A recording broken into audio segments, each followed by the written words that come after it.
atas jemputan dan juga inisiatif yang baik untuk perkongsian ini. Dan saya ingin mengucapkan ribuan terima kasih kepada... Doktor, suara Hello? mikrofon off. Oh, alamak, tak dengar eh? Hello? Dengar. Dengar Dengar jelas. kan? Oh, okey. Itulah. Saya takut. Alright, semua dengar eh? Alright, terima kasih. Okey, Mute lagi tu, saya... doktor. Tak. Dah. Puan Minda, dah okey. Betul tak? Hello? Alright, okey. Dah okey kan? Dengar doktor. Alright, okey. Terima kasih. Cuma Alright. doktor kena on. Macam mana? Minta maaf? Cuma doktor ada 2 akaun kan? Satu suara, Betul. Saya ada 2 akaun. Satu suara, satu lagi sebab untuk saya share slide. Alright. Terima kasih kepada semua peserta. InsyaAllah hari ini saya akan cuba share serba sedikit tentang tajuk yang diberi. Sekejap saya share skrin dulu.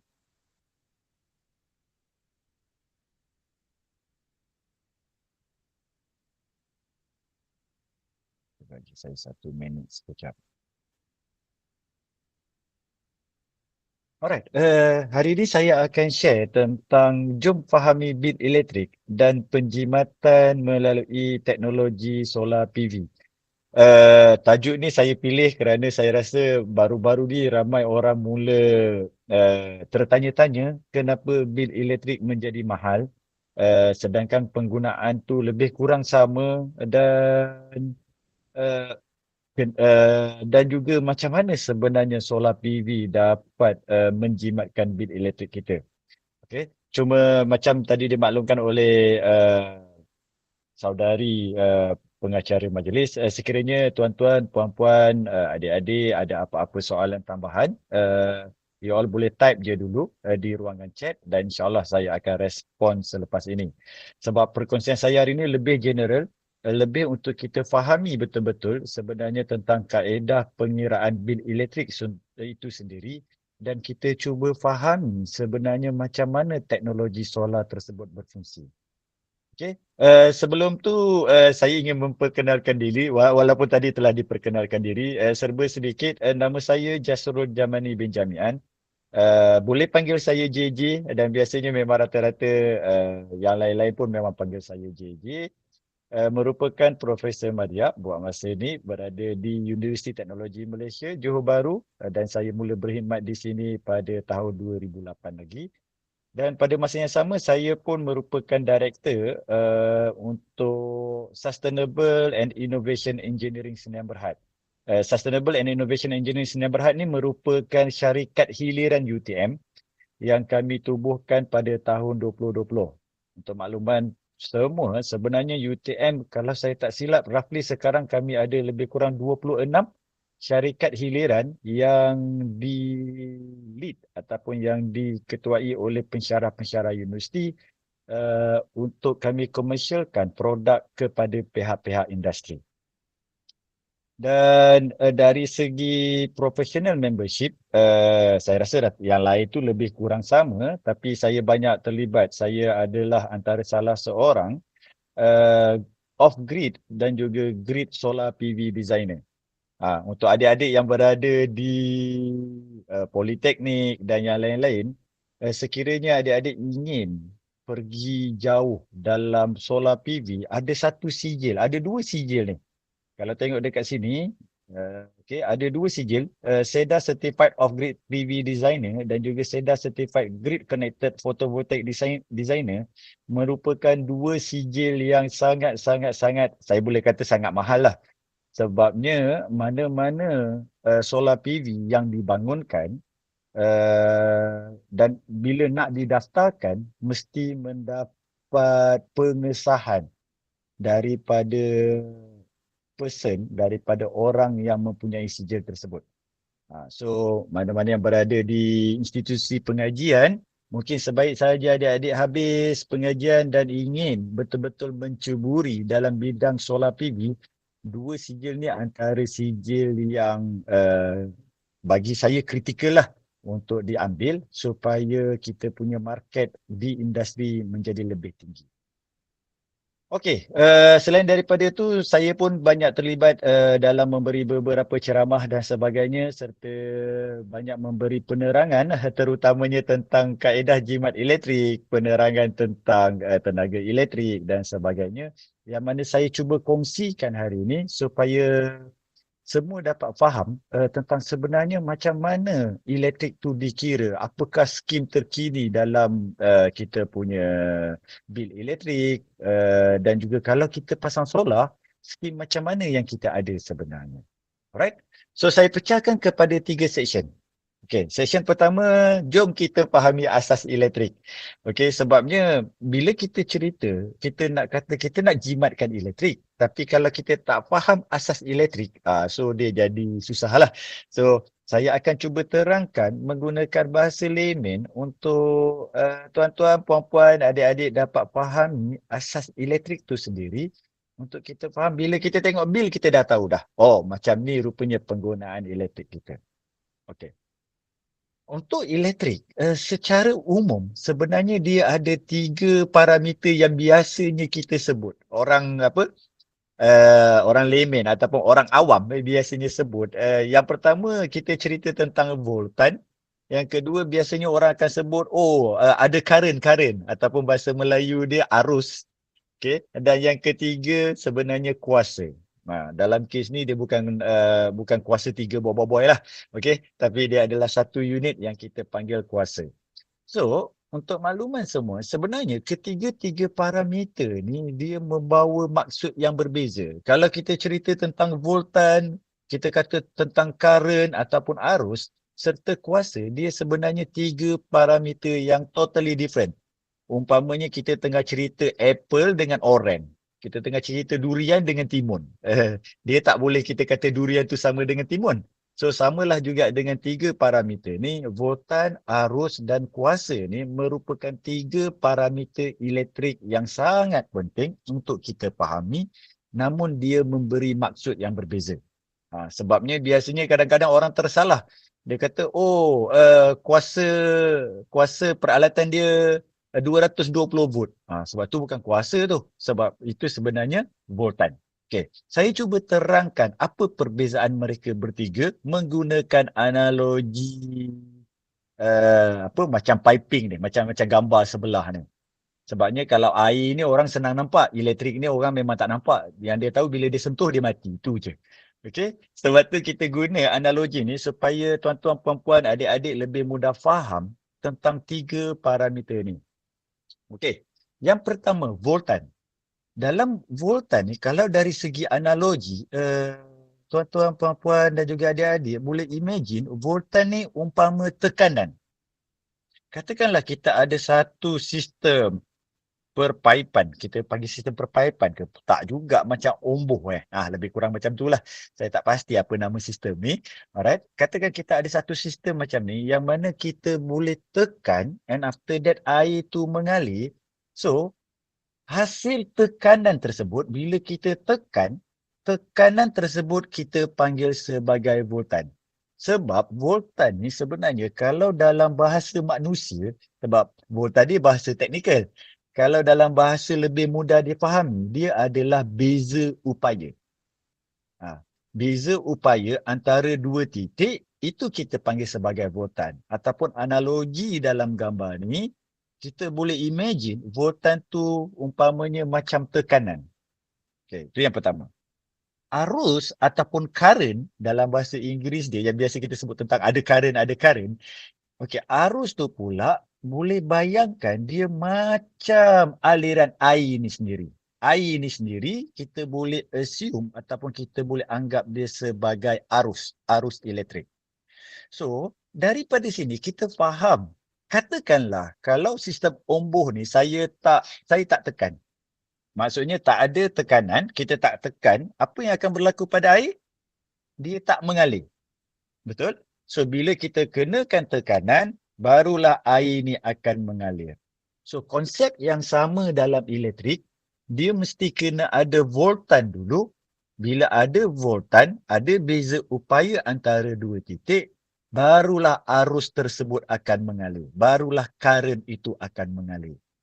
Okey. Ini contohnya macam kenapa kalau kita pegang elektrik, kita terkena renjatan.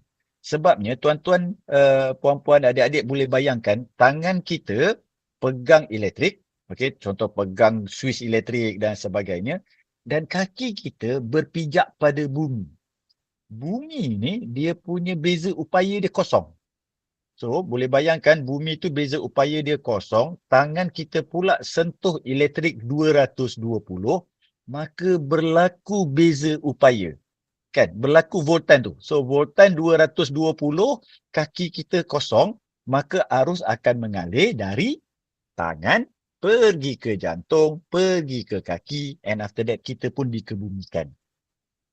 Itu dia punya konsep. So, kita boleh bayangkan voltan dengan arus ni adalah dua parameter yang berbeza tapi dia berhubung kait.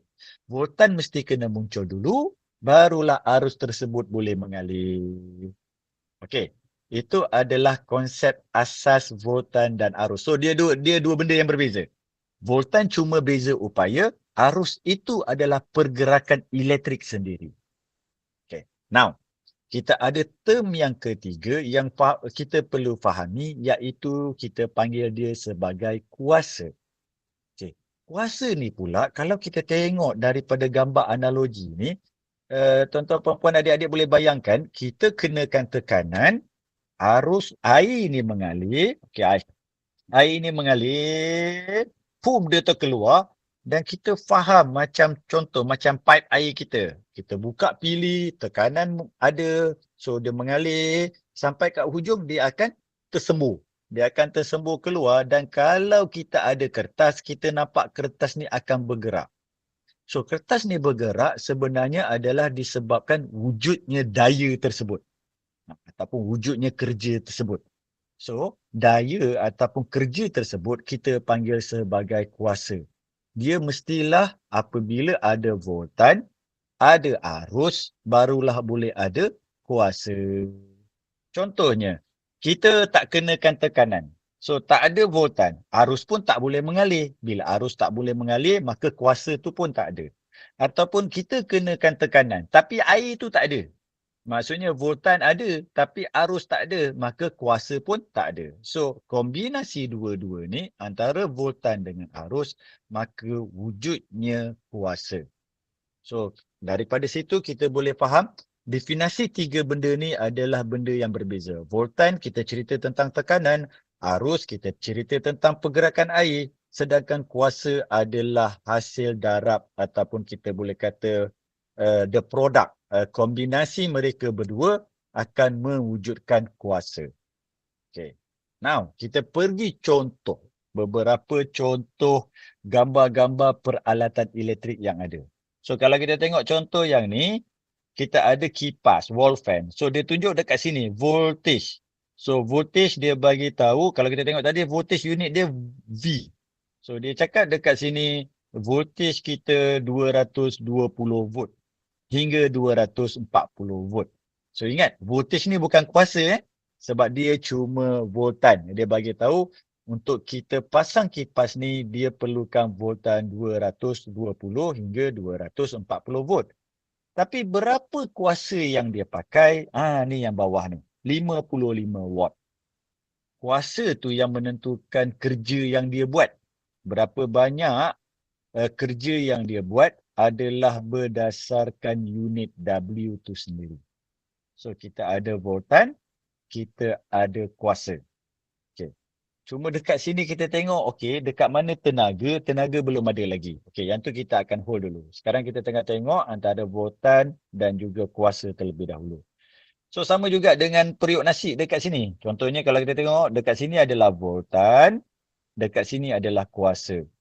So, adik-adik boleh bayangkan, contoh dalam kes ni, kipas bila dia bekerja, dia cuma perlukan 55 watt. Manakala periuk nasi ni, bila dia bekerja, dia perlukan 1000 watt untuk buat kerja. So, kalaulah saya kata ini assume 50 watt, sekali kita masak periuk nasi, bukan sekali kita masak periuk nasi, sekali kita masak nasi, sebenarnya umpama kita tengah hidupkan 20 biji kipas. So, watt dekat sini dia akan memberi indikator berapa banyak kuasa yang digunakan, berapa banyak kerja yang dilakukan, okey, kuasa yang digunakan untuk melakukan kerja tersebut. So, makin tinggi nilai watt, maka makin tinggi nilai kuasa dan dia akan memberi kesan kepada nilai tenaga. So, kalau kita tengok dekat sini, contohnya kita ada 3 model. Model RC728 memang menggunakan kuasa yang tinggi, secara automatik tenaga dia akan tinggi. Okay. So, itu yang kedua. Sebab tu, kalau kita tengok option antara kipas dengan aircon. Kalau adik-adik perasan, aircon sebenarnya, 1 horsepower aircon lebih kurang 800 watt. So, sekali kita switch on aircon, dia sebenarnya macam kita tengah switch on, sebab dia 800 kan, 800 bagi 50, 00, lebih kurang 1, berapa Satu, itulah, dah lama tak congak. Tapi lebih kurang lebih daripada 10 biji kipas lah. Okey, lebih daripada 10 biji kipas waktu kita turn on sebiji aircon. So, kita boleh bayangkan makin banyak kita menggunakan aircon, contoh kita ada multiple unit aircon dekat rumah, kalau 3 unit aircon, umpamanya macam kita tengah on 30 biji kipas dekat rumah tersebut. Itulah equivalent kerja ataupun equivalent kuasa yang digunakan sewaktu kita hidupkan peralatan-peralatan elektrik ini. Okay.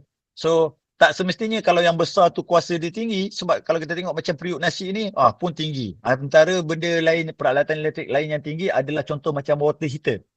Kita punya water heater untuk mandi, itu pun watt dia sangat-sangat tinggi. Termasuklah apa lagi yang tinggi, adalah beberapa peralatan elektrik yang sangat tinggi di rumah sekiranya kita menggunakan peralatan-peralatan tersebut. Okey. Now kita dah tahu tentang 3 perkara tersebut. Kita dah tahu tentang voltan, iaitu yang kita kata tadi macam tekanan. Kita dah tahu tentang arus, iaitu pergerakan air. Dan kita dah tahu tentang kuasa, iaitu hasil darab mereka berdua, antara voltan dan arus.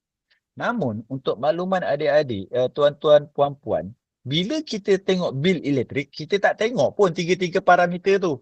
Kita tak tengok pun voltan, kita tak tengok pun arus, kita tak tengok pun kuasa. Tetapi apa yang kita tengok adalah tenaga. Sebab tu kalau kita tengok dekat bil elektrik kita, kita nampak ni. Dia tulis watt hour, watt hour, watt hour, watt hour, watt hour, watt hour, watt hour. Watt hour adalah unit untuk tenaga. Sebab tu nama dia adalah TNB, Tenaga Nasional Berhad. Kalau dia tengok kuasa, nama dia kena tukar kepada KNB, Kuasa Nasional Berhad. Okay?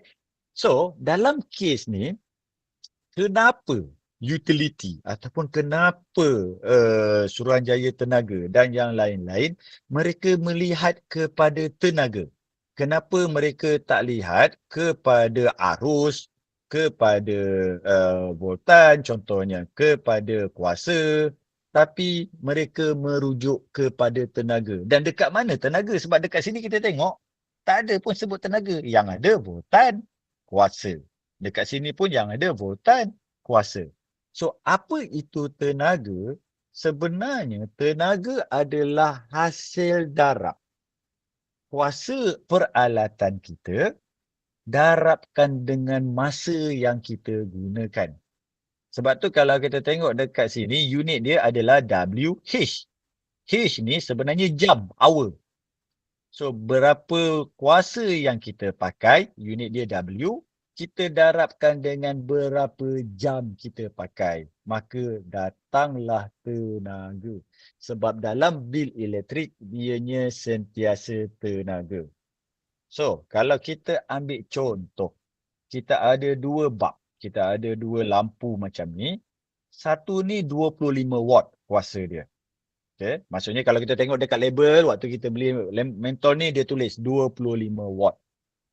Untuk 25 watt ni, kalau kita gunakan dia 3 jam, sebenarnya tenaga yang digunakan adalah 75 watt. Macam mana kita dapat 75 watt? Sebab kita ambil 25 darab dengan 3, maka 75 watt. Itu adalah jumlah tenaga yang kita gunakan. Mentol yang berbeza tapi saiz yang sama contohnya. Okey, mentol yang berbeza tapi saiz yang sama, bentuk yang sama tapi dia menggunakan 100 watt. Bila kita gunakan dia 3 jam, sebab tadi saya bagi tahu tenaga adalah hasil darab antara watt dan juga masa, maka jumlah tenaga yang kita dah gunakan adalah 300 watt. Masa yang sama, mentol, fungsi yang sama, tetapi apabila watt dia berbeza, maka secara automatik tenaga yang digunakan adalah berbeza. So, dekat sini tuan-tuan puan-puan, kita boleh nampak ada dua parameter sangat kritikal untuk kita faham sekiranya kita nak jimatkan elektrik. Yang pertama adalah hour tu sendiri, masa tu sendiri. Kalau kita dapat kurangkan masa, secara automatik kita akan kurangkan watt hour. Betul tak? Contoh dalam kes ni sebab dia darab 3 jam. So, katakan kalau kita cuma guna 1 jam, maka dekat sini 25, sini jadi 25, sini 100, sini jadi 100. Maka jumlah jam akan menentukan berapa banyak tenaga yang kita akan guna. Sebab tu, yang kita kata polisi penjimatan tenaga, biasanya mak ayah ataupun company ataupun bos-bos akan kata, okey, kalau tak guna elektrik, turn off. Kalau tak guna elektrik, tutup. Kalau waktu tengah hari, aircon tak ada orang duduk dalam bilik tu, tutup. Sebab kenapa mereka minta tutup? Sebenarnya kita tengah cuba kurangkan nilai jam tersebut. Kalau kita dapat kurangkan nilai jam, secara automatik tenaga tersebut pun akan dikurangkan. Itu hint pertama untuk kita jimatkan elektrik. Hint kedua pula, kalau kita tengok daripada contoh ni, jamnya sama, 3 jam contohnya, memang kena 3 jam. Tapi kalau kita pakai 25 watt punya mentol, dia akan lebih rendah tenaganya berbanding sekiranya kita pakai 100 watt. So, dekat sini kita nampak, kalau kita tak boleh manipulate hours, contohnya hours tu memang kita dah manipulate paling minimum 3 jam, kita boleh manipulate dari nilai watt contohnya. Okay, so di sinilah konsep tenaga yang kita perlu fahami. Saya ambil contoh, katakanlah kita ada dua sahabat, seorang namanya Ahmad, seorang lagi namanya Albab. Ahmad Albab, okay. Mereka mempunyai equipment yang sama. Alamak, ini bahasa Inggeris pula. Diorang ada aircon, diorang ada kipas, diorang ada lampu. Katakanlah aircon ni 2 horsepower. 2 horsepower aircon sebenarnya dia menggunakan kuasa 1492. Dan dekat rumah dia ada 3 unit. Ahmad ada 3 unit, Albab pun ada 3 unit. Tapi Ahmad dia pakai 4 jam sehari, Albab dia pakai 6 jam sehari. So kalau kita tengok perbezaan dekat sini, Ahmad menggunakan 537 kilowatt hour sebulan. Yang ni saya dah kalkulate untuk sebulan. Sedangkan Albab dia menggunakan lebih tinggi, lebih daripada 300 kilowatt hour. Okay. Wall fan 65. Unit dia ada 5. Okay. Ahmad guna 6 jam. Albab guna 2 jam. So kita nampak Albab punya kuasa tenaga lagi rendah berbanding dengan Ahmad. So bila kita tambah semua peralatan ni, maka kita akan dapatlah jumlah tenaga yang digunakan pada bulan tersebut. Dekat sini tuan-tuan, puan-puan dan juga adik-adik, apa yang saya nak cuba sampaikan sebenarnya macam mana bil elektrik dikira adalah berdasarkan semua peralatan elektrik yang ada dalam rumah kita, berapa jam mereka digunakan, mereka darab, maka dapatlah nilai tenaga yang digunakan sebulan. Dalam kes ni memang automatic meter lah, tolong baca. Tapi kaedah kiraan dia adalah lebih kurang macam ni. Maka dekat sini kita faham, kalaulah penggunaan jam tu naik, walaupun sedikit. Sebab kalau kita tengok ni, kita compare ni kan, ini 4, ini 6. 2 jam je lebih dia.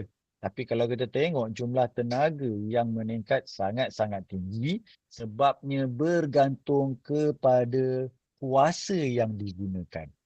Kalau kuasa yang digunakan tu besar, dia akan bagi kesan yang sangat signifikan. Tapi kalau kuasa tu kecil, memanglah tak signifikan. Okay, contoh macam ni, kuasa dia kecil, lampu 20 watt. Ada 10 unit. Yang ni pakai 7 jam, yang ni pakai 15 jam. Tapi kita tengok perbezaan dia sedikit je. Sebab kenapa? Sebab watt pada lampu tersebut memang kecil. So dia tak bagi kesan secara langsung yang signifikan. Okay. So di sini kita dapat simpulkan bila tempoh masa berbeza maka tenaga tersebut berbeza. Bila tenaga semakin banyak maka RM yang perlu dikeluarkan semakin banyak. Okay. Ini secara asas untuk kita faham apa itu tenaga elektrik. Okay. Sebab kita kena faham tenaga elektrik tu dulu. Kita kena faham macam mana dia dikira sebelum kita faham bil kita. Alright. Kalau ada apa-apa soalan boleh type je dulu. Nanti insyaAllah saya akan cuba jawab. Kita pergi kepada bahagian kedua. Jom kita fahami pula macam mana tarif elektrik ni dikira. Ataupun yalah macam mana tarif tu dikira. Apakah perbezaan dia dan sebagainya. Okay. Satu ketika dahulu. Macam lama sangat. Tak ada lah. Tahun lepas. Untuk makluman tuan-tuan, puan-puan dan juga adik-adik daripada politeknik dan yang lain-lain, sebenarnya bil elektrik kita ni akan di-revise, bukan diperbaharui, akan disemak. Akan disemak untuk setiap 3 tahun. So setiap 3 tahun akan ada semakan tentang bil elektrik. Alright? Jenis-jenis tarif ke, bil dia ke dan sebagainya. Tapi dalam 3 tahun tu tak semestinya naik, tak semestinya turun, tak semestinya berubah skim. Bergantung. Tapi memang tempoh masa yang diberikan adalah setiap 3 tahun akan berlaku semakan. Dan lepas tu akan diluluskan di parlimen sebelum ada semakan next 3 tahun dan sebagainya. Maka Jun 2025 adalah penamat untuk 3 tahun sebelum tu. So, waktu Jun 2025 ataupun sebelumnya, kita panggil yang ini sebagai blok tarif. Blok tarif ni tuan-tuan, puan-puan, adik-adik, kalau kita tengok, ingat watt hour ni unit untuk tenaga. Kita tak cerita tentang voltan, kita tak cerita pasal power, kita cerita tentang tenaga tadi. Dia ada kaitan antara kuasa dan juga masa. Hello? Okey, tak apa, saya terus. So, dalam kes ni, kita menggunakan tenaga dan pada skim Jun 2025, skim ini kita panggil sebagai blok tarif. Okay. Ini untuk rumah sebab kita nak fokus kepada rumah je. Sebab kalau kilang dan yang lain-lain, dia ada skim yang berbeza. Kalau untuk rumah, satu ketika dahulu, Jun 2025 dan sebelumnya, kita menggunakan blok tarif. So, macam mana blok tarif ni dikira? 200 kilowatt hour pertama. Harga setiap 1 kilowatt hour adalah 21.8 sen. Lepas tu 100 kilowatt hour seterusnya, iaitu tenaga daripada 201 sampai 300, harga dia 33.4. Dan kalau kita tengok semakin banyak tenaga yang kita guna, harga dia semakin mahal. Daripada 21 sen naik sampai ke 57 sen. Ini adalah yang kita panggil sebagai blok tarif. Dan blok tarif ni dah tak ada. Alright. Bermula Julai 2025, mereka telah tukar skim yang ada. So skim yang kita ada sekarang terdiri daripada 2. Sama ada kita panggil sebagai general tarif ataupun bahasa Melayu dia tarif am. Ataupun kita ada tarif yang kedua yang kita panggil sebagai TOU, time of use. So apa beza dia? Sekali lagi saya tunjuk dekat sini, kalau di sini kita nampak blok tarif. Contoh kalau kita pakai 600 kilowatt hour, 200 yang pertama kita bayar 21.8 sen per kilowatt hour. Maksudnya 21.8 kena darab 200 lah. Lepas tu 100 seterusnya 33.4 darab 100. Lepas tu 51.6 darab lagi 300. Itu blok tarif. Kalau sekarang ni untuk untuk general tarif ataupun tarif am, dia dah tak ada blok. Harga dia sama sahaja. Kalau kita pakai 600 tu terus darab 44.43. Kalau kita pakai 800 tu terus darab 44.43. Kalau kita pakai 900 tu terus darab 44.43. So dia dah tak ada macam yang ni. Yang ni kalau kita tengok makin tinggi kita pakai, harga dia makin lama makin mahal. Tapi dalam kes ni kalau kita pakai, kalau kita pakai 900 sekalipun ataupun 1000 darab 44.43 terus. Itu perbezaan pertama. So dalam general tariff, dia dah tak ada blok-blok berapa yang kita pakai selagi mana kita pakai bawah 1500 kWh unit tenaga tadi, kita darab terus dengan 44.43. So kalau tuan-tuan puan-puan adik-adik tengok, nampak macam lagi murah sebabnya kalau kita tengok dekat sini, harga bagi tenaga atas 900 kWh dia dah jadi 57 sen. Yang sekarang ni dia cuma jadi 44.43 sen. Permohonan perjalanan keluarga. Saya nak minta Puan Umi untuk mute boleh? Online dulu. Kita mohon dulu. Lepas tu kita hantar dekat Kak Ayu sana. Okay, terima kasih. Alright. So saya sambung balik. Minta maaf it's okay sebab normal kadang-kadang online kita terklik. Okay, so dekat sini tuan-tuan puan-puan kalau kita tengok bila tarif tu, kalau skim lama, bila kita guna lagi banyak sebenarnya harga tu makin mahal. Sedangkan dalam general tarif kita nampak harga dia dah fix kepada 44.43 sen. So kalau kat sini kita nampak macam tu untunglah orang yang guna banyak. Tapi kalau orang yang guna sikit kan rugi sebab kalau kita tengok, minta maaf sebab kalau kita tengok orang yang guna sikit dulu, contohnya dia cuma 21.8 sen, dia cuma 33.4 sen. Tapi sekarang harga dah jadi 44.43 sen. Okey, yang tu saya akan terangkan sekejap lagi. Okey. So, pertama kita kena faham untuk domestik ataupun kita kata untuk am, general tarif, harga dia adalah 44.43 sen, yang mana 44.43 sen ni terbahagi kepada 3 section. Apa section yang ada? Kita tengok dekat sini sebenarnya 44.43 ni datang daripada charge tenaga ataupun bahasa Inggeris dia adalah energy charge, charge capacity dan juga network charge. So hasil tambah 3-3 ni akan bagi 44.43 sen. So mungkin tertanya-tanya, kenapa dulu tak ada pun 3-3 charge ni? Sebenarnya ada tuan-tuan puan-puan adik-adik. Cuma dia tak tulis dekat sini. Dia tak tulis dekat sini sebab kalau tak nanti panjang sangat table tu. So dengan kata lain, charge ni sebelum ni wujud tapi dia dilamsamkan sekali. So dia bagi terus harga 57.1 sen. Namun dalam tarif yang terbaru, TNB cuba untuk tunjukkan, sebenarnya dia terdiri daripada 3 charge yang berbeza, namun total harga kalau kita tengok adalah 44.43 sen, which is lagi murah daripada tarif lama yang ada. Itu yang pertama saya nak terangkan. Yang kedua, kita ada satu lagi tarif yang kita kenali sebagai time of use tarif. Untuk makluman tuan-tuan, puan-puan, adik-adik, kita boleh pilih tau. Contoh rumah kita, saya tak nak pakailah tarif am.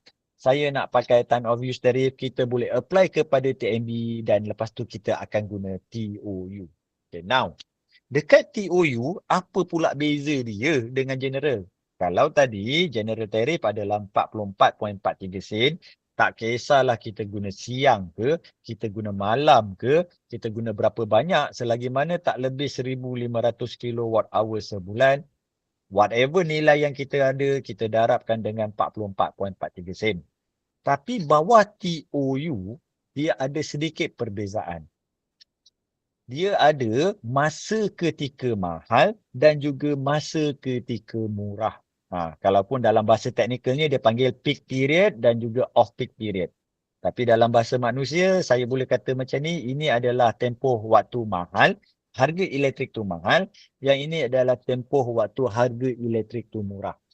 So, waktu bila dia mahal, harga elektrik jadi mahal pada pukul 2 petang sampai pukul 10 malam pada hari Isnin hingga Jumaat sahaja. Okay. 2 petang sampai 10 malam Isnin hingga Jumaat. Selain daripada tu, maksudnya daripada 10 malam sampai 2 petang, hari Sabtu dan Ahad, cuti-cuti umum, semua tu harga elektrik dia murah.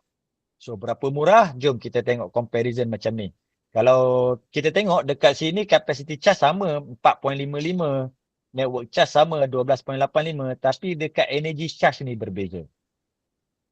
Kalau kita pakai general tariff, harga dia 27 sen. Kalau kita pakai elektrik waktu mahal, harga dia 28.5 sen.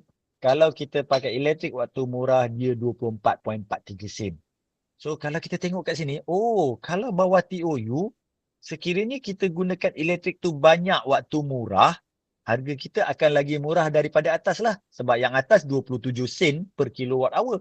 Yang bawah 24 sen per kilowatt hour. Kalau katakanlah kita guna 1000 kilowatt kan. 1000 darab 1000 dekat sini, 27 sen darab 1000. Sekejap kita cuba calculate. 0.2703 darabkan dengan 1000. Dengan kata lain, kita jimat roughly lebih kurang betul? Sebab dia 27 sen. 0.27 lebih kurang RM270 penjimatan yang akan berlaku.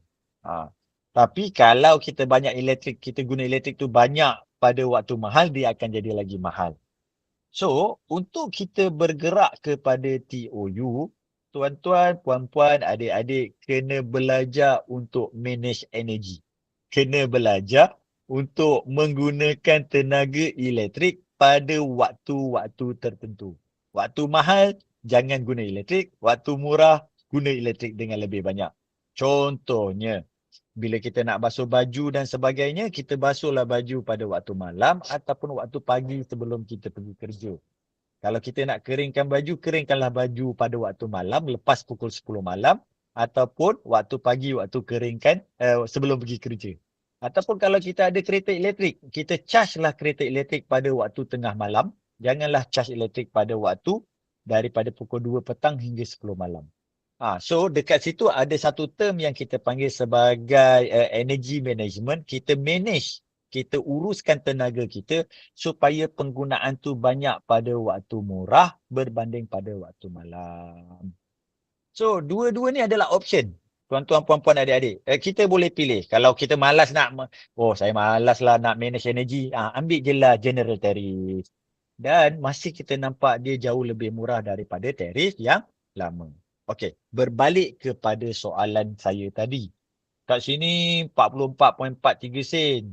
Sedangkan dekat sini siapa yang guna bawah 200 cuma 21 sen je. Mahalnya bil yang baru. Untuk makluman tuan-tuan puan-puan, kita ada satu lagi insentif. Insentif ni macam diskaun lah. Okey, macam hadiah. Insentif yang dikenali sebagai Energy Efficiency Incentive. Bagi mana-mana pengguna yang menggunakan di bawah 200, mereka akan dapat insentif minus. Maksudnya harga dia akan tolak 25 sen untuk setiap kilowatt hour. So kalau kita tengok dekat sini kan, perhatikan betul-betul. Harga asal tadi 44.43 sen kan? Yang kita cakap dekat sini 44.43 sen. Kalaulah saya cuma guna 200 kilowatt hour, dengan kita minuskan 25 sen ni, harga dia dah tinggal 19.43 sen sahaja untuk setiap kilowatt hour, yang mana lagi rendah daripada tarif lama. Tarif lama 21.8 sen. Tapi tarif baru ni kita nampak dia cuma 19.43 sen. Tapi kalau kita dah guna makin banyak, dia akan makin mahal, makin mahal, makin mahal. Maksudnya insentif ni makin lama makin sikit. Insentif ni up kepada 1000 kilowatt hour sahaja. So kita akan dapat diskaun dekat sini. So itu antara kelebihan sekiranya kita menggunakan tenaga elektrik yang sedikit. Okay. So next. Namun, itu yang cantiknya. Saya cerita yang cantik dulu. Okey, saya cerita mana yang kita nampak kelebihan yang berlaku pada tarif yang baru, yang mana kita nampak harga dia lebih murah, tu nombor satu. Kita boleh pilih peak of peak. Kalau kita nak, kita boleh pergi kepada TOU. Kalau kita pandai manage tenaga kita, kita boleh pilih TOU dan kita dapat penjimatan yang lebih banyak. Atau selain tu kita pun ada rebate ataupun kita kata insentif sekiranya kita menggunakan sedikit, yang mana dia bagi diskaun untuk setiap kilowatt hour. Nah, namun untuk makluman tuan-tuan puan-puan, kita ada lebih kurang 15 minit lagi sebelum saya open kepada Q&A. Ada satu term yang diperkenalkan dalam tarif baru, iaitu yang kita panggil sebagai AFA. Apa tu AFA? Adalah Automatic Fuel Adjustment. Benda ni bukanlah baru. Sebenarnya dalam tarif lama, sewaktu Jun 2025 dan ke atas, kita ada satu term yang kita panggil sebagai ICPT. ICPT tu sama je konsepnya, cuma dia berubah setiap 6 bulan. Bila kita berubah setiap 6 bulan ni, dia jadi concern macam ni tau tuan-tuan perempuan. Katakanlah bulan pertama mahal, bulan kedua murah, bulan ketiga mahal, bulan keempat murah, bulan kelima mahal, bulan keenam murah. Average, ICPT dia pakai average. Average dia jadi contohnya sedikit tinggi, sederhana, tinggi. Dan ketika itu sekiranya kerajaan maklumkan, okey, nilai ICPT adalah sekian, kita akan tertanya-tanya, kan harga bahan mentah tengah jatuh, kenapa pula tiba-tiba nilai ICPT tu jadi positif? Sebab dia adalah hasil tambah selama 6 bulan. Hasil purata selama 6 bulan. So dia tak dapat bagi indikator, dia tak dapat bagi rujukan yang baik kepada kita sebagai pengguna, kenapa tiba-tiba harga jadi mahal, harga elektrik jadi mahal. Itu konsep yang lama di bawah ICPT. Maka kerajaan perkenalkan satu lagi term, dia gantikan ICPT. ICPT sebelum ni tiap-tiap 6 bulan, sekarang ni kita pakai AFA, Automatic Fuel Adjustment, yang berubah yang kalau sebelum ni setiap 6 bulan, sekarang ni AFA berubah setiap bulan. So, bila berubah setiap bulan, tuan-tuan, puan-puan, adik-adik boleh tengok dekat sini. Kita bermula Julai, tarif baru. So, AFA ni dia dipengaruhi oleh 3 parameter. Pertama, harga global fuel. Fuel ni, fuel apa? Bukan minyak kereta kita, tak. Bila kita nak jana elektrik, sebenarnya, saya skip dekat sini. Saya skip sekejap. Saya pergi ke sini. Bila kita nak jana elektrik, sebenarnya Malaysia, ni tarikh semalam ni, 22 hari bulan 7 2026. Tuan-tuan puan-puan boleh ke website JSO dan dah boleh tengok data ni. Malaysia sampai ke hari ini, kita masih bergantung banyak kepada warna hitam ni, arang batu untuk hasilkan elektrik. Nombor 2, kita masih bergantung banyak kepada gas untuk hasilkan elektrik. Hydro ni baru banyak ni je, sikit je. Solar yang kita nampak tepi highway banyak-banyak tu baru banyak ni. Tak adalah tinggi sangat.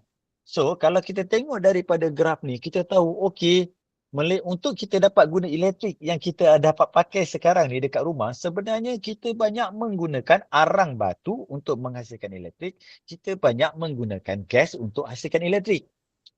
Namun, arang batu ni 100% kita import. Arang batu yang kita gunakan untuk menghasilkan elektrik 100% diimport. Maka kita pun faham. Bila kita import ni, kadang-kadang harga arang batu tu jadi mahal. Kadang-kadang harga arang batu tu jadi murah. Bergantung kepada keadaan ekonomi dunia. Bergantung sama ada peperangan tak, ada shortage tak, kekurangan bekalan ke tak, demand tiba-tiba meningkat sangat ke tak dan sebagainya. So, harga arang batu ni berubah-ubah bergantung kepada keadaan geopolitik dunia. Oleh itu, kita boleh faham dalam kes ni, kalaulah arang batu tu harga dia berubah-ubah, maka elektrik yang dihasilkan pun harganya akan berubah-ubah. Maka sebab itulah mereka perkenalkan yang kita panggil sebagai AFA. Sebab tu kalau kita tengok dekat sini, tuan-tuan puan-puan, sekejap AFA tu dia bergantung kepada harga global fuel price. Fuel ni fuel apa? Arang batu, gas asli tadi dan sebagainya. Selain tu, dia bergantung juga kepada foreign exchange rate. Yalah, macam duit Malaysia kan. Hari ini kita dengan US contohnya 4.2. Di bulan depan mungkin 4.1, lepas tu mungkin 3.8, lepas tu naik 4.0. Bila exchange rate tu berubah, dia akan mempengaruhi harga RM, arang batu itu sendiri. Sebab bila kita generate dekat Malaysia, dia dalam bentuk RM contohnya. Gas asli bila kita nak generate dekat Malaysia, dia dalam bentuk RM. Tapi pembelian mungkin dalam USD. Maka foreign exchange rate ni akan mempengaruhi juga kepada harga bahan api kita tadi. Dan selain tu pun bergantung juga harga actual generation cost. Kalau kos sebenar untuk menghasilkan elektrik berapa, itu pun mungkin berubah-ubah bergantung kepada situasi. So, bermula Julai 2025 apabila skim ini diperkenalkan, kita nampak macam mana perubahan harga AFA. Contoh dekat sini, mula-mula perkenal dia letak kosong. Bulan Ogos ada diskaun negatif 1.45 per kilowatt hour. Maksudnya, apa maksud 1.45 tu? Tadi kan kita 44.43 sen per kilowatt hour. Maksudnya pada bulan Ogos, kita ada diskaun 1.45 sen. So 44.43 tolakkan dengan 1.45. Itulah harga energi yang kita kena bayar. So dengan kata lain, dia akan jadi lagi murah. So kita tengok waktu ni, dia diskaun dia RM1.10 je. Bukan RM1.10, RM10. Diskaun dia 1.1 sen. Dekat sini diskaun dia 6.5 sen. Maksudnya harga tadi 44.43 tolak dengan 6.5.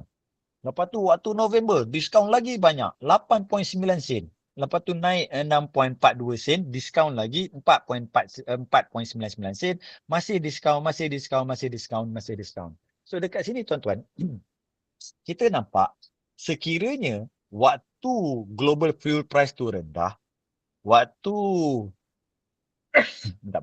waktu penukaran harga exchange rate kita tu baik, which is bagus, dan juga adjustment actual fuel price tu, actual generation cost tu rendah, kita akan dapat diskaun. Tapi benda ni akan berubah tiap-tiap bulan. Namun saya rasa you all aware dah berlaku peperangan baru-baru ni dan sebagainya, antara Iran dan yang US, maka kita nampak dia mengganggu demand supply arang batu dan juga yang lain-lain. Harga mula naik kepada 1.38 pada Mei dan paling baru Jun 2.59 sen. So itu antara perubahan yang berlaku. So kalau tanya saya secara peribadi, yang ini lebih telus, lebih transparent, kita boleh nampak perubahan harga ni bergantung kepada harga keadaan semasa. Okay. So, saya just nak ambil contoh. Okay, tadi saya dah terangkan tentang AFA. Kita nak tengok kesan AFA pula. Okay, kesan AFA. Kita ada lebih kurang 10 minit lagi sebelum kita pergi kepada Q&A. Kalau tuan-tuan puan-puan berjaya mengurangkan elektrik di bawah 600 kilowatt hour. Contoh penggunaan kita tiap-tiap bulan lebih kurang 215 kilowatt. 215 kilowatt. 215 ringgit sahaja, sebenarnya kita dapat banyak diskaun. Okey. Diskaun apa yang kita dapat? Yang ni contoh dia. Diskaun pertama, sekiranya penggunaan kita kurang 600 kilowatt hour, kita dikecualikan AFA. Contoh, bulan Jun, AFA 2.59 sen. Kita tak perlu bayar. Siapa-siapa yang guna bawah 600 tak perlu bayar AFA. So dia jadi kosong. Itu yang kita punya ultimate. Kalau boleh kita cuba untuk pastikan tenaga elektrik kita bawah 600 kWh. So kita tak akan dikenakan apa-apa AFA. Ini diskaun yang TNB bagi. Okay, yang kedua, kalau kita guna 600 kWh dan ke bawah, kita tak perlu bayar RM10 sebulan ni. Harga retail ni, tak perlu bayar. Ada diskaun. Yang ketiga, sebab kita pakai 600 kWh, ingat tak tadi kita ada insentif? Insentif untuk 600 kWh adalah sebanyak 9 sen. So kita dapat diskaun lagi RM54. Selain tu, kalau kita pakai 600 kWh, kita dapat diskaun lagi. Kita tak perlu bayar service tax. So, dengan kita manage tenaga kita dan kita berjaya bawa di bawah 600, kita dapat 1, 2, 3, 4 diskaun secara automatik. Itu menariknya kalau kita menggunakan di bawah 600 kWh. Dan kalau tuan-tuan, puan-puan berjaya bawa bawah 300 kWh, KWTBB ni pun tak perlu bayar. Ada diskaun dan rebate dekat sini dapat rebate 22.5 sen yang mana RM dia lagi tinggi penjimatan yang kita dapat. Sebab tu kalau siapa-siapa yang guna bawah RM200, cuba tengok. Benda-benda ni semua kosong. Sebab ni 600 paling tinggi lah. Maksud saya 600 limit dia. Bil kita cuma RM215. Sebab tu siapa yang guna bil 215 dan ke bawah, apa-apa perubahan kepada AFA, dia takkan efek bil kita. Tapi kalau kita dah guna lebih daripada 600 kWh, then dia akan kacau. Contoh, katakanlah saya ambil 700 dan kita nak tengok AFA yang berbeza. Tadi kan kita ada graf AFA, graf yang ni kan. So kita ambil AFA start daripada Januari. Saya nak analyze daripada Januari sampai Jun. So kalau kita tengok waktu Januari ada diskaun, Februari diskaun, Mac diskaun, April diskaun, Mei mula positif, Jun mula positif. Dan dalam kes ni kita nak guna 700 kWh untuk semua kes. Sebab kita nak compare apple to apple. Bila kita guna 700 kWh, pertama kita kena AFA. Yang kedua kita kena bayar RM10. Yang ketiga kita kena bayar SST. Kita masih dapat diskaun dekat sini. EEI masih dapat. Sebab kalau kita tengok dekat sini 700 masih ada.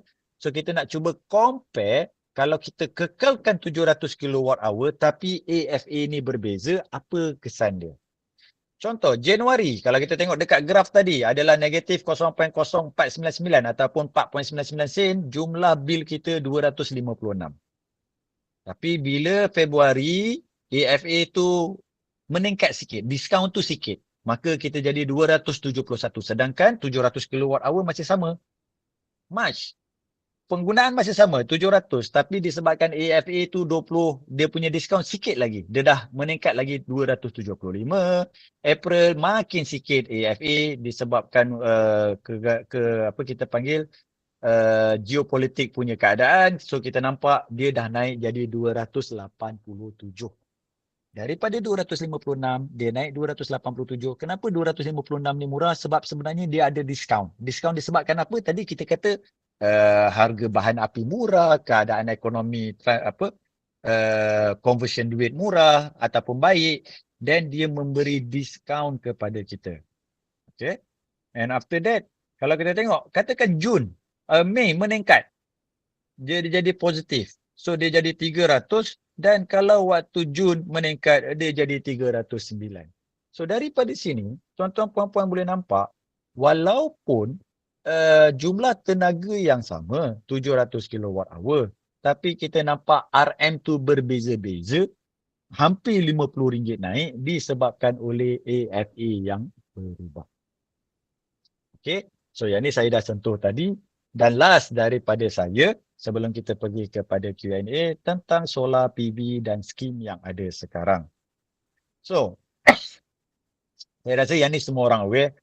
Bila kita pakai solar PV, apa yang akan berlaku, tenaga daripada cahaya matahari akan kena kepada sel yang warna biru ni ataupun warna hitam ni, dan dia akan menghasilkan elektrik secara automatik. Yang ni rasa umum lah. So ini contoh gambar sel-sel solar PV, dan dia kadang-kadang warna biru, kadang-kadang warna hitam, kadang-kadang bentuk macam ni, bergantung kepada teknologi yang kita pakai. Sama ada monocrystalline, polycrystalline, thin film ataupun bifacial module.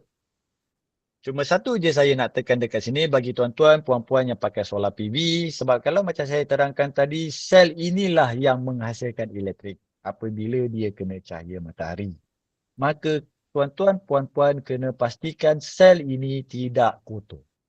Sel ini tidak ditutupi oleh kotoran. Sebab kalaulah bahagian sel ni ditutupi oleh kotoran, cahaya matahari dia tak akan sampai dekat sel tu. Bila cahaya matahari kurang sampai dekat sel tu, maka kuranglah elektrik terjana. So, satu benda yang kita kena maklum, kalau kita nak pakai solar PV untuk mengurangkan, untuk menjimatkan elektrik, masih kena buat pembersihan. Masih kena buat maintenance. Sebab sekiranya tuan-tuan puan-puan tak buat maintenance, apa yang berlaku? Di Malaysia kita khatulistiwa, kita ada cahaya matahari dan sebagainya dan kita banyak awan. Dan kita banyak hujan. Apabila hujan turun, sebenarnya hujan tu bila dia turun, dekat udara kita penuh dengan habuk. Air hujan tu akan bawa habuk tu sekali melekat dekat panel. Itu yang menyebabkan panel kita jadi kotor. Maka kita perlu buat cucian untuk pastikan sel ini tidak ditutupi oleh kotoran. Kalau tak, kita akan nampak jumlah tenaga yang dihasilkan semakin sedikit. Itu yang pertama. Dan untuk makluman tuan-tuan puan-puan, sebenarnya kalau tadi kita tengok dekat graf sini kan, alah sikitnya Malaysia punya solar PV. Banyak ni je yang kita guna dalam sehari. Tapi sebenarnya dalam plan Malaysia, betul sekarang kita roughly kita berada antara 12 hingga 13%. Malaysia akan bergerak pergi penggunaan solar PV sebanyak 58% by 2050. Yang ini adalah terdapat dalam planning yang kita panggil sebagai National Energy Transition Roadmap. Maka adik-adik daripada politeknik ataupun daripada institut-institut lain, saya boleh nampak solar PV akan merupakan peluang kerjaya sangat besar untuk sekurang-kurangnya 25 tahun akan datang. Sebab this is the planning. Government try to increase daripada 12% kepada 58% pada tahun 2050. Okay. So sebab tu kita nampak baru-baru ni kerajaan dah umumkan tentang large scale solar 6 dan sebagainya. Semua planning-planning tersebut adalah untuk memastikan planning ini berjaya. So solar PV in the future insyaAllah kita akan nampak banyak. So mungkin waktu tu kita akan, kalau perasan, coal warna kelabu ni dia makin lama makin sikit. Alright. So planning dia adalah untuk kita kurangkan coal, kita akan lebihkan solar untuk kita kurangkan kebergantungan terhadap import arang batu tersebut. Okay, itu nombor 2. So kita nampak dekat sini solar insyaAllah akan jadi satu peluang kerjaya yang sangat besar untuk adik-adik, tuan-tuan, puan-puan yang berminat pergi ke sektor tersebut. Namun, kenapa Malaysia tak pergi kepada 100% tenaga solar? Ini adalah real data, sistem data, tapi yang ini contoh di rumah lah. Walaupun kita ada matahari daripada pukul 7 pagi sampai 7 petang, tapi sebenarnya keluaran solar PV kita tak cantik pun. Kenapa dia tak cantik macam ni? Kenapa kadang-kadang dia naik tinggi, lepas tu tiba-tiba dia jadi rendah sangat? Ataupun kadang-kadang dia macam ni, kadang-kadang kita tengok air rabu ni dia naik cantik, lepas tu petang terus rendah. Ataupun dia tengah naik cantik ni, tiba-tiba rendah, lepas tu naik balik. Sebab kita banyak awan, kita banyak hujan dan sebagainya. So tuan-tuan, puan-puan boleh bayangkan, kalaulah Malaysia pergi kepada 100% solar, kita tak nak pakai arang batu langsung, kita tak nak pakai gas langsung. Dan tiba-tiba waktu tu hujan. So automatik satu Malaysia tak ada elektrik. Okey, satu Malaysia. Sebab ni tenaga elektrik ni jatuh, ni tenaga ni. Ni power, kuasa. So sebab tenaga adalah jumlah luas bawah graf. Tiba-tiba hujan. Jumlah kuasa jadi rendah. Automatik habis kebanyakan rumah dah tak ada elektrik. Sebab tu untuk pergi kepada 100% tenaga solar nampak macam tak praktikal. Sebab kita bergantung kepada cuaca, kita bergantung kepada awan, kita bergantung kepada matahari, kita bergantung kepada hujan. Maka keluaran dia sentiasa berubah-ubah. Itu nombor 1. So, untuk siapa yang plan untuk pasang solar, tuan-tuan puan-puan kena tahu, tiap-tiap bulan penjimatan tu berubah-ubah. Sebabnya, ada bulan yang memang kita dapat panas je. Dan waktu tu kita akan nampak solar yang dihasilkan banyak, maka penjimatan kita banyak. Tapi kalau bulan tu asyik mendung je, maka kita tahu penjanaan solar tu jadi sedikit. So maka penjimatan kita bila kita pasang solar pun sedikit. Kalau bulan tu asyik sepanjang bulan hujan, memang langsung tak ada penjanaan. So roughly that is the idea yang kita kena tahu. Betul kita pasang solar PV dia boleh menjimatkan elektrik, namun dia bergantung kepada cuaca. Sebab berapa banyak penjimatan yang kita boleh dapat bergantung kepada berapa banyak tenaga elektrik yang dihasilkan oleh solar PV, dan penjanaan tenaga elektrik solar PV ni pula bergantung kepada cuaca. Itu nombor 2. Sebab tu kalau kita design apa-apa sekalipun, kita kena ambil maklum. Kalaulah tiba-tiba hujan tu berlaku, design kita mungkin gagal. Okay. Nombor 3. Faktor ketiga yang tuan-tuan, puan-puan kena tahu. Walaupun matahari kita daripada pukul 7 pagi sampai 7 malam, kita nampak sama dengan 12 jam. Tadi kan kita ingat kan? Kita kata tenaga sama dengan kuasa darabkan dengan masa. Kalaulah kita pasang 1000 watt panel, masa kita bukan darab 12. Masa yang ada untuk Malaysia ni, untuk pengiraan jumlah tenaga solar PV di Malaysia hanya 4 hingga 5 jam je. Bergantung kepada lokasi. Bahagian selatan, contoh Johor dan sebagainya, roughly lebih kurang 3.8 hingga 4 jam. Bahagian utara lebih kurang 5 jam hingga 5.5 jam. So, different location akan bagi jumlah jam yang berbeza. Bila jumlah jam yang berbeza ni, maka jumlah tenaga pun akan berbeza. Sebab tu kalau tuan-tuan puan-puan ada 2 rumah, satu dekat Johor, satu dekat Kedah, pasang solar yang sama, percayalah tenaga yang terhasil adalah berbeza. Sebab jumlah jam yang terhasil adalah berbeza.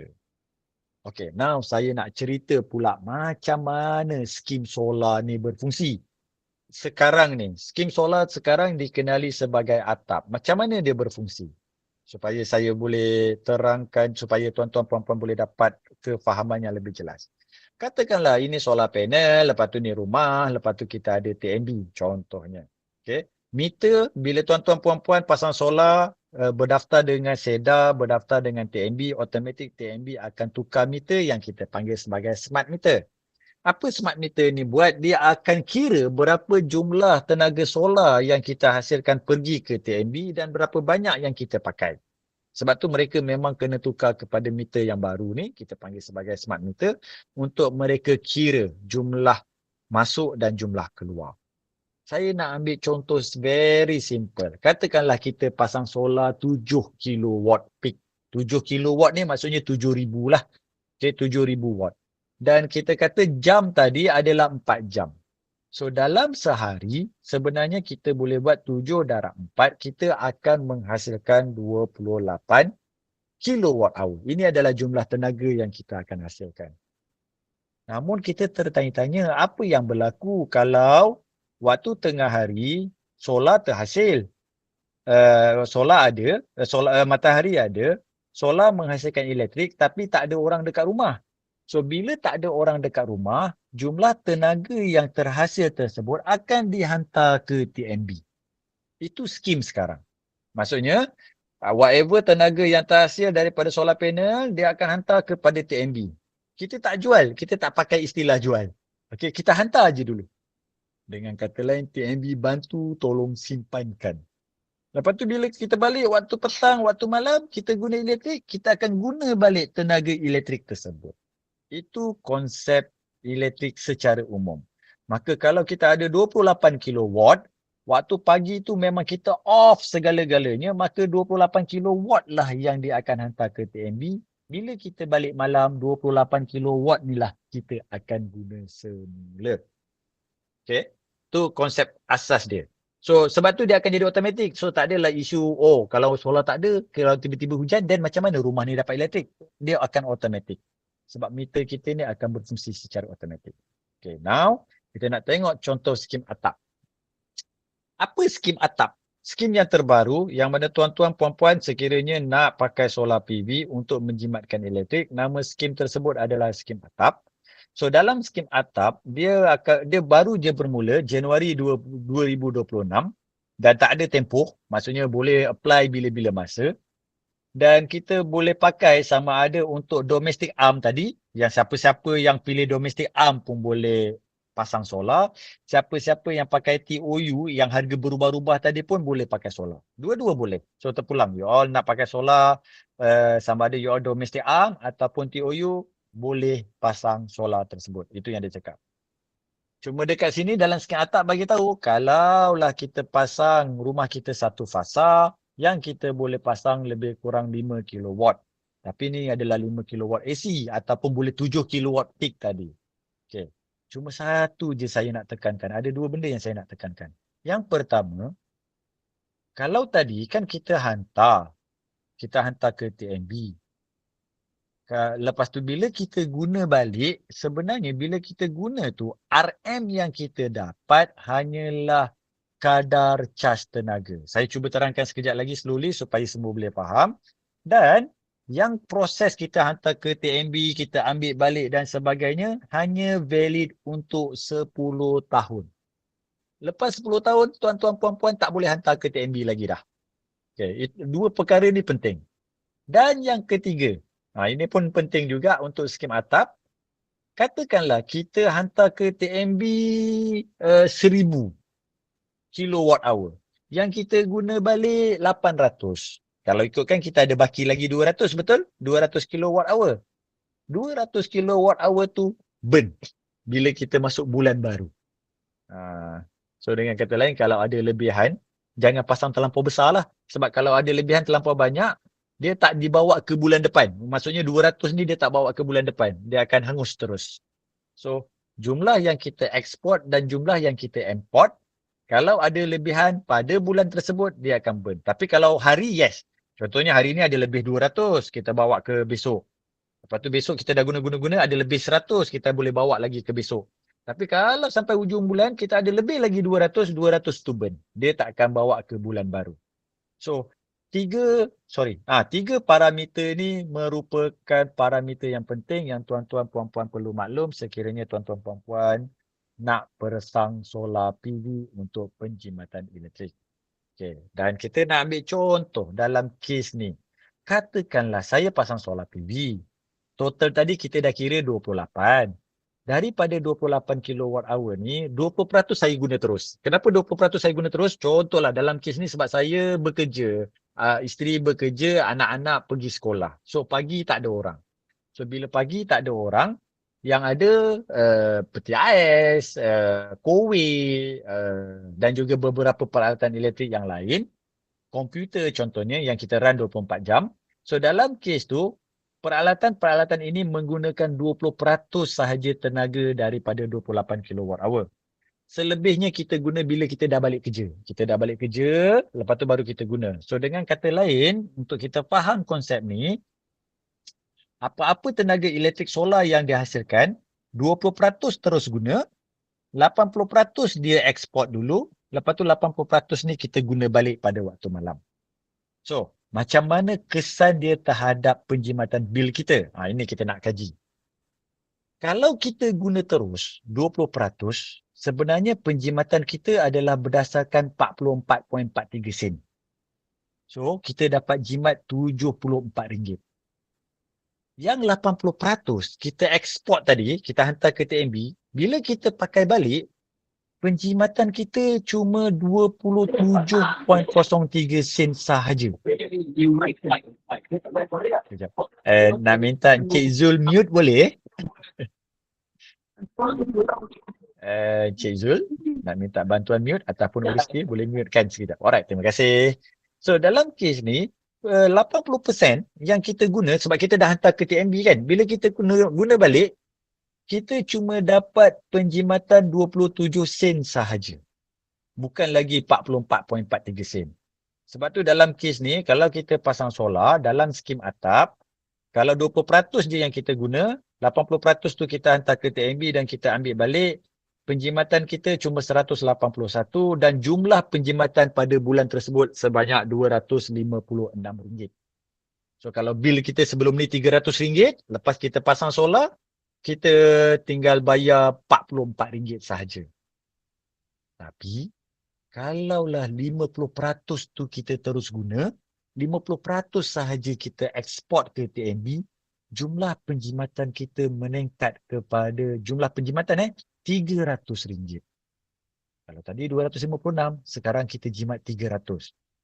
Dan kalaulah kita guna terus tu 80% dan kita ekspor sikit sahaja, penjimatan kita RM343. Makin tinggi. Dan akhir sekali, kalau kita 100% guna, macam mana 100% guna? Apa yang dihasilkan, contoh tak ada orang dekat rumah, kita simpan dalam bateri. Kita akan jimat RM373. Berbanding yang awal-awal tadi cuma RM256. So 256 kita nampak dekat sini penjimatan kita lebih kurang RM120 sebulan yang kita boleh dapat. Lebihan lah kalau berbanding sama ada kita guna sikit versus dengan kita guna banyak yang mana kita simpan dalam bateri, dia punya perbezaan lebih kurang RM120. Maka sama ada kita perlu pasang bateri sekarang ataupun kita pasang bateri selepas 10 tahun, kita kena analyse penggunaan kita sama ada kita guna banyak ataupun guna sedikit pada waktu siang. Okey, itu saja daripada saya. So, saya serah balik kepada urus dia. Terima kasih. Terima kasih Dr. JJ. Jadi kita buka kepada semua peserta jika ada beberapa soalan. Ada di chat ada soalan tu Dr. JJ. Daripada Encik Norbi.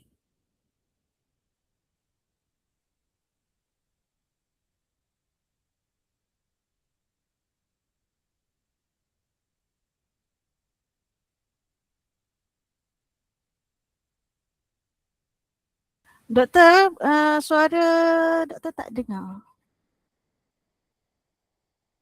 Okay, sorry. Alright, dengar kan? Alright. So, saya patah balik ke soalan. Sekejap. Saya tengok soalan. Chat. Alright. Okay, untuk makluman Cik Norbi, apa perbezaan capacity charge, energy charge dan juga network charge? Idea dia macam ni, untuk makluman semua lah. Sebenarnya dalam tarif lama, tiga-tiga ni ada. Ada energy charge, ada capacity charge, ada network charge. Okay, saya terangkan apa benda charges ni. Sebenarnya macam ni. Energy charge adalah jumlah charge ketika mereka menghasilkan tenaga elektrik tu sendiri. Okay, bila mereka hasilkan tenaga elektrik, itulah charges mereka. Lepas tu capacity charge dengan network charge ni adalah charges kan kita hasilkan tenaga elektrik ni jauh. Lepas tu nak hantar ke rumah kita, kita perlukan transmission line, distribution line yang kita nampak tepi-tepi highway, yang kita nampak dekat perumahan, itu adalah network charge. Okay. Untuk makluman, sebenarnya tiga-tiga charge ni sebelum ni ada, tapi dia duduk dalam ni terus. Dia tak sebut. Maksudnya, skim lama, bila kita dah bayar bil elektrik, TNB sendiri yang pecah-pecahkan. TNB yang baru bayar, okay, network charge, nah ni bayaran kau. Capacity charge, nah ni bayaran kau. Energy charge, nah ni bayaran kau. Itu apa yang berlaku sebelum ni. Tapi sebab mereka nak make it transparent, maka mereka detailkan terus. Ada 3 charges ni. So, 3 charges ni bukan charges baru. Sebenarnya skim lama pun dah ada. Dalam tarif kita yang lama, ada. Tapi dia tak nyatakan di sini. Mereka agihkan selepas kita bayar bil tersebut. So, tak ada beza pun. Cuma by definition sebenarnya energy charge ni whatever electricity yang kita hasilkan, tadi kita pakai arang batu, kita pakai gas dan sebagainya, itu adalah energy charge. Capacity charge dan juga network charge adalah apa yang kita nampak sepanjang tepi-tepi highway dan sebagainya. Itu adalah capacity charge dan network charge yang mana kita guna talian tersebut. Kita guna talian-talian tersebut. So itulah bayaran yang kita kena buat. Okay. So itu yang pertama. Yang kedua, sekejap ada lagi soalan ke? Alright, okay. Tak ada lagi. Ada lagi ke soalan lain? Sebab dekat chat saya rasa ada satu soalan je. Ada berapa soalan lagi daripada peserta? Terbuka lagi. Assalamualaikum. Waalaikumsalam warahmatullahi. Nak tanyalah yang berkenaan dengan TOU tu. Okay. Dia kalau kita nak tukar kepada TOU tu dia tukar kepada smart meter. Betul. Smart meter tu pun boleh digunakan untuk solar ke? Ke untuk Ke itu untuk TOU saja? Kalau saya tak silap, dia akan cover sekali untuk dua-dua. Tapi kita boleh confirmkan. Kita waktu kita apply kepada TNB, tak ada masalah sebab kita tak perlu bayar pun meter tu. Meter tu percuma. Betul-betul. Betul Ah. cuma. Ah, Cuma nak tahu cuma- lah. Sebab Solar kata dia guna smart meter juga. Tu yang tahu Betul. dekat smart meter tu, smart meter yang sama ke ataupun berbeza?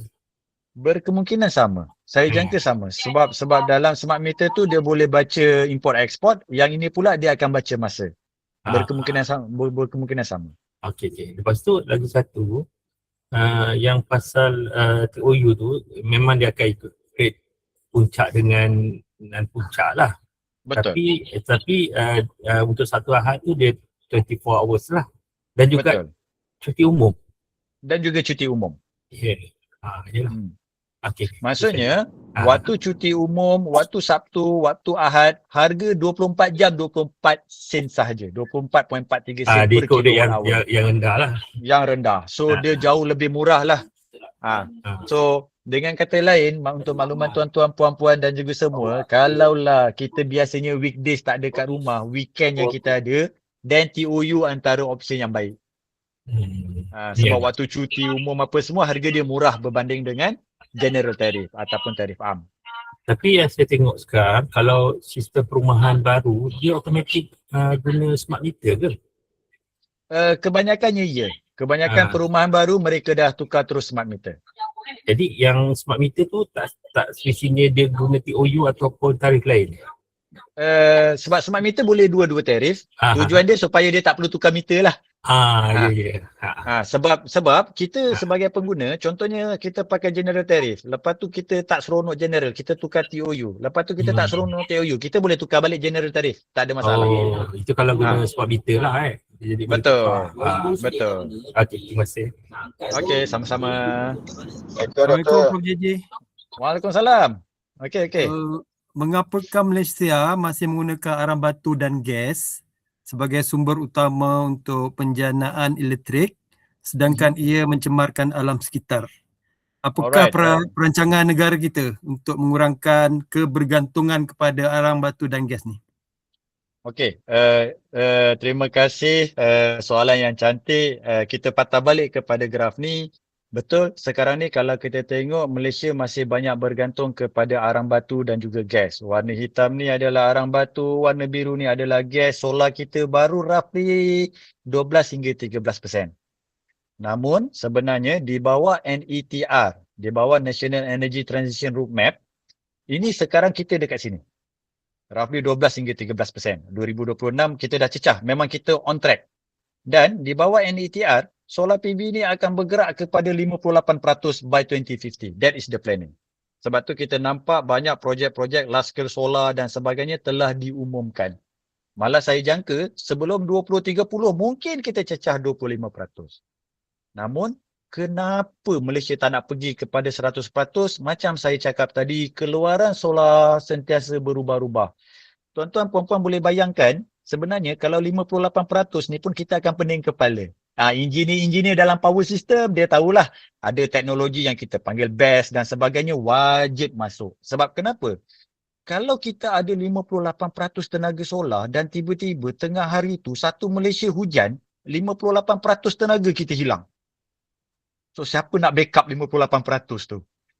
Sebab tu kita tak boleh bergantung kepada solar 100%. Sebabnya kita tak boleh kontrol. Walaupun kita ada apa yang Tok Bomoh boleh pegang 2 biji kelapa dan sebagainya tu, dia tak boleh kontrol cuaca dan sebagainya. So, dengan kata lain, kalau kita ada satu sumber tenaga, yang mana tenaga tu kita tak boleh kontrol, dia sangat bahaya. Sebab tu limit kebanyakan negara, termasuklah China, hari ini pun mereka cuma cecah 45% mereka dah mula hold. Sebabnya mereka tak berani pergi terlampau tinggi. Sekiranya terlampau tinggi, kebanyakan generation mereka shutdown. Katakanlah kalau tiba-tiba matahari tak ada, hujan sahaja dan sebagainya, kita akan hilang disproportionate amount of energy. Itu yang pertama. Yang kedua, percayalah sebenarnya makin banyak renewable energy, sebenarnya elektrik kita akan makin mahal. Sebab dalam contoh kes ni, bila kita cecah 58%, dia perlu backup. Siapa backup dia? Bateri. bateri kena jadi backup. Bila bateri datang, harga bateri jauh lebih mahal. Overall cost akan jadi lebih mahal.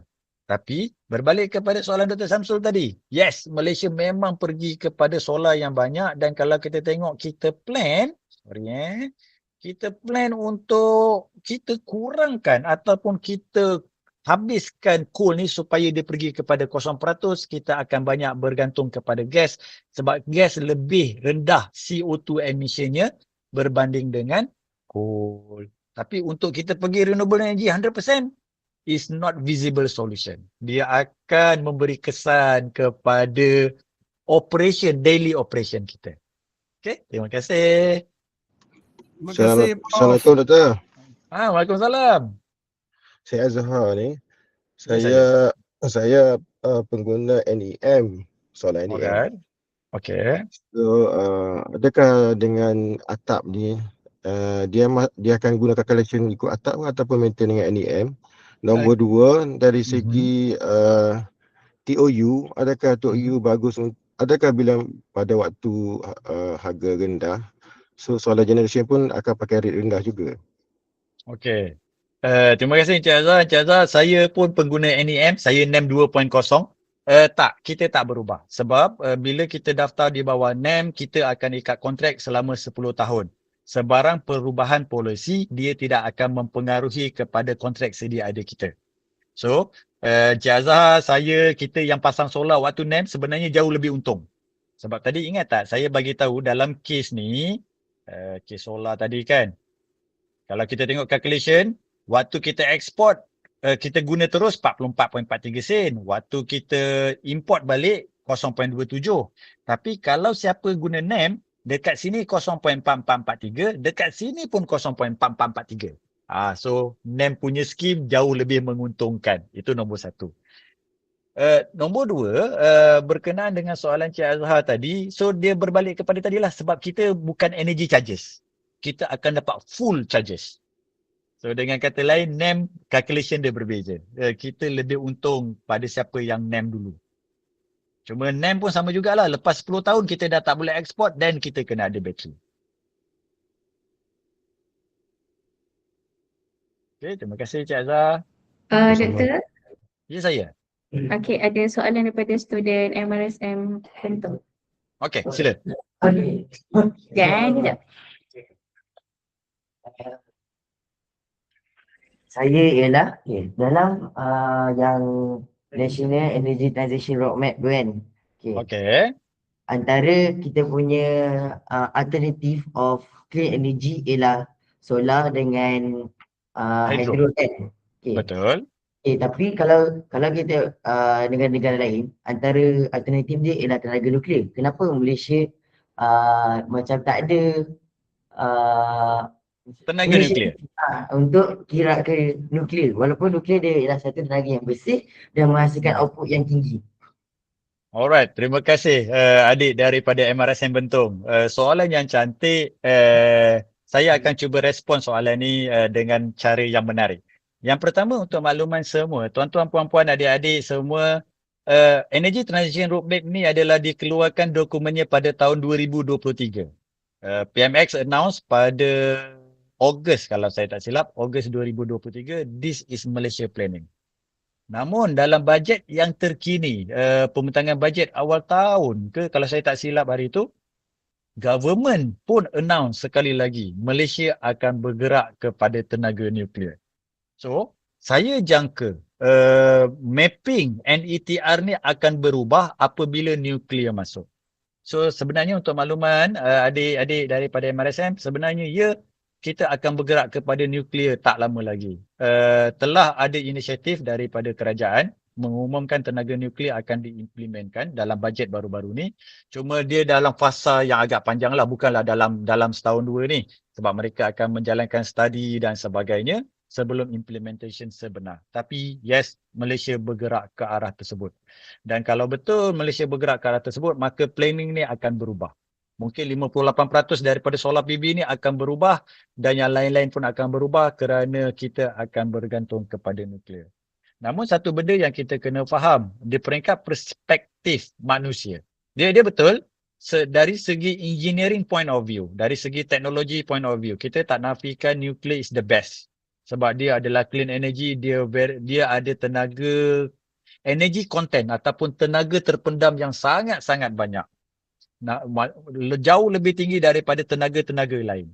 Tapi dari segi keselamatan itu merupakan faktor yang paling kritikal. Ataupun kita panggil sebagai social acceptance. Itu akan jadi faktor yang paling kritikal. Contohlah, tiba-tiba ada satu tenaga nuklear sebelah rumah kita. Saya jangka memang semua orang pegang sepanduk tu untuk supaya batalkan projek tersebut.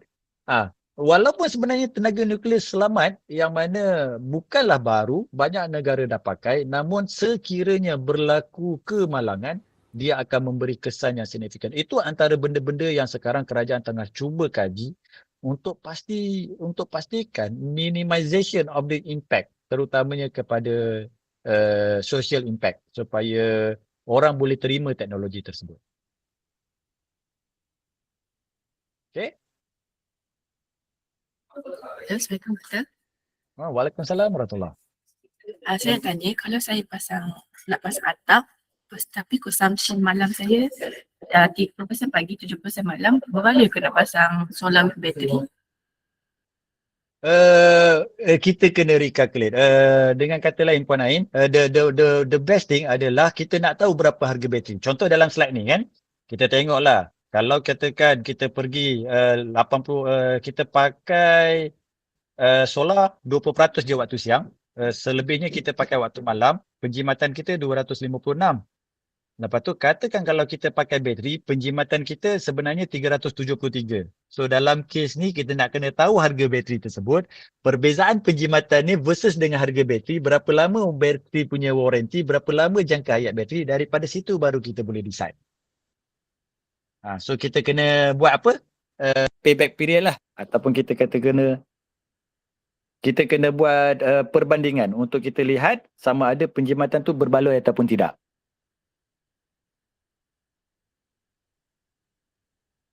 Terima kasih. Okay, sama-sama. Okay, urus dia. Kalau tak ada soalan lain. Ada satu soalan dekat Miss kat chat. Dekat chat. Oh, alright. Kejap saya kena tengok. Okey, soalan daripada Mr. Gan. Kalau solar dipasang di kondo apartment, tenaga okey. Untuk solar di apartment kita tak boleh pasang. Dia ada beberapa syarat. Kalau apartment yang boleh pasang hanyalah macam mana? Macam tuan bangunan tuan, contohnya kan ada apartment yang dia ada shopping mall apa semua, mereka sahaja yang boleh pasang. So syarat untuk pasang solar adalah rumah landed. Rumah yang kena ada bumbung. So kalau bumbung kita adalah lantai orang dan lantai kita adalah bumbung orang, yang tu tak boleh. Okay. Okey, ada berapa soalan lagi daripada para peserta?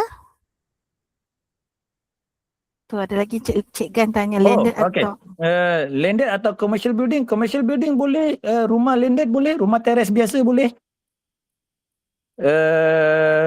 Yang tu boleh, Mr. Gan. Yang mana yang tak boleh, contoh apartment tu je yang kita tak boleh. Kalau rumah kita adalah rumah apartment lah. Tapi kalau kita owner of the apartment, then dia boleh. Ada skim-skim tertentu. Commercial building boleh. Kilang-kilang, industri kita boleh pasang.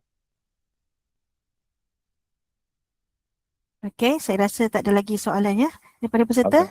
Okay. Okey, ini saya nak ucapkan terima kasih kepada ada lagi tu mixed development. Okey, tak apalah. Okey, terima kasih saya ucapkan kepada Dr. JJ di atas perkongsian ilmu yang sangat bermanfaat berkaitan dengan pemahaman bil elektrik, penjimatan tenaga dan juga teknologi solar PV. Jadi diharapkan sesi perkongsian ini dapat memberikan pendedahan dan kefahaman yang jelas kepada para peserta tentang kepentingan penggunaan tenaga elektrik secara cekap, bijak dan lestari.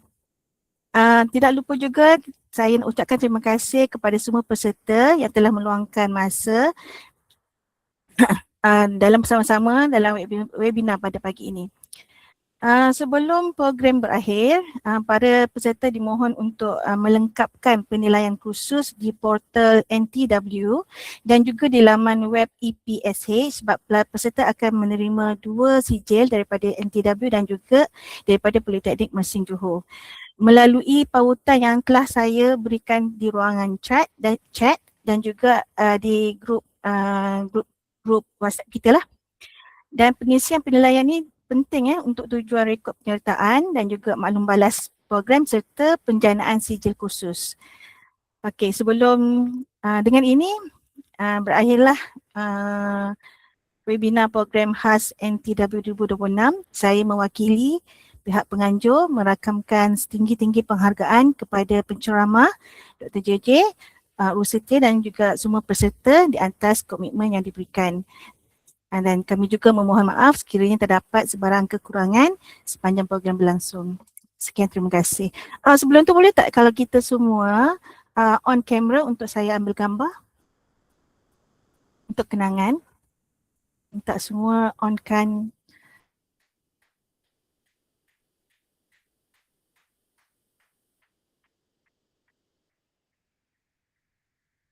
Okay.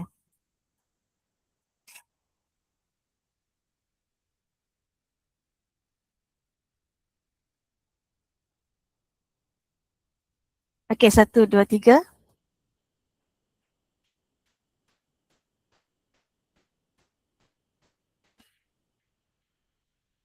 Satu, dua, tiga.